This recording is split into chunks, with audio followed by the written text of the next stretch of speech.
राज्यातील एसटी कर्मचाऱ्यांचे प्रलंबित प्रश्न अद्याप मार्गी लागलेले नाहीत. हे प्रश्न तातडीनं सोडवण्यात यावेत यासाठी महाराष्ट्र एसटी कामगार संयुक्त कृती समितीच्या शिष्टमंडळानं आमदार सतेज पाटील आणि आमदार ऋतुराज पाटील यांची भेट घेतली. कृती समितीनं प्रलंबित प्रश्नांसाठी विधिमंडळात आवाज उठवावा अशी विनंती केली.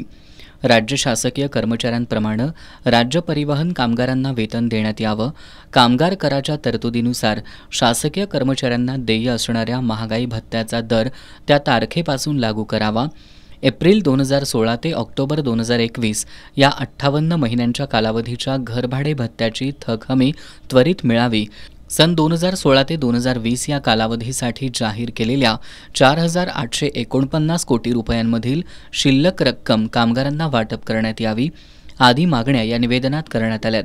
यावेळी महाराष्ट्र एसटी कामगार संघटनेचे उत्तम पाटील, एसटी कामगार संघटनेचे कोल्हापूर जिल्हाध्यक्ष प्रकाश तारळेकर, एसटी कामगार सेनेचे नामदेव रोडे, एसटी वर्कर्स काँग्रेसचे विजय बर्गे, सुनील घोरपडे, दादू गोसावी, संदीप घाडगे, प्रदीप यादव, शशी कांबळे आदी उपस्थित होते.